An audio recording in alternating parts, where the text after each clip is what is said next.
భద్రాద్రి కొత్తగూడెం జిల్లాలో భార్యను హతమార్చిన ఘటన వెలుగు చూసింది. దాన్ని కప్పిపుచ్చుకునేందుకు ప్రయత్నించిన భర్త వ్యవహారం బయటపడింది. భద్రాద్రి కొత్తగూడెం జిల్లా దుమ్ముగూడెం మండలం గంగోలు గ్రామానికి చెందిన పింగళి శ్రీనివాసు నవ్యశ్రీ భార్యాభర్తలు. భర్తకు భార్యపై అనుమానం రావడంతో గొడవలు జరుగుతుండేవి. ఈ క్రమంలో బుధవారం భార్యాభర్తలు గొడవ పడి పెనుగులాటలో భార్య తలపై బలంగా కొట్టడంతో భార్య అక్కడే చనిపోయింది. కానీ భర్త శ్రీనివాసు తన భార్య తలకు గాయమైందని బామర్దులకు సమాచారం ఇచ్చాడు. అలాగే నవ్యశ్రీని దుమ్ముగూడులోని ఒక ప్రైవేట్ ఆసుపత్రికి తరలించి చికిత్స చేస్తున్నట్లుగా నటించినట్లుగా సమాచారం. కానీ నవ్యశ్రీ బంధువులు వైద్యశాలలో వివరాలు తెలుసుకోక ఆమె అప్పటికే చనిపోయినట్లుగా తెలిసింది.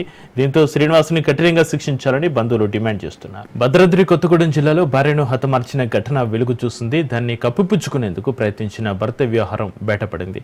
భద్రాద్రి కొత్తగూడెం జిల్లా దుమ్ముగూడెం మండలం గంగోలి గ్రామానికి చెందిన పింగళి శ్రీనివాసు నవ్యశ్రీ భార్యాభర్తలు.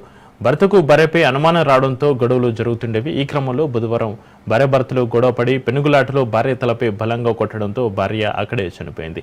కానీ భర్త శ్రీనివాసు తన భార్య తలకు గాయమైందని బామర్దులకు సమాచారం ఇచ్చాడు. అలాగే నవ్యశ్రీని దుమ్ముగూడలోని ఒక ప్రైవేట్ ఆసుపత్రికి తరలించి చికిత్స చేస్తున్నట్లుగా నటించినట్లుగా సమాచారం. కానీ నవ్యశ్రీ బంధువులు వైద్యశాలలో వివరాలు తెలుసుకోక ఆమె అప్పటికే చనిపోయినట్లుగా తెలిసింది. దీంతో శ్రీనివాసుని కఠినంగా శిక్షించాలని బంధువులు డిమాండ్ చేస్తున్నారు.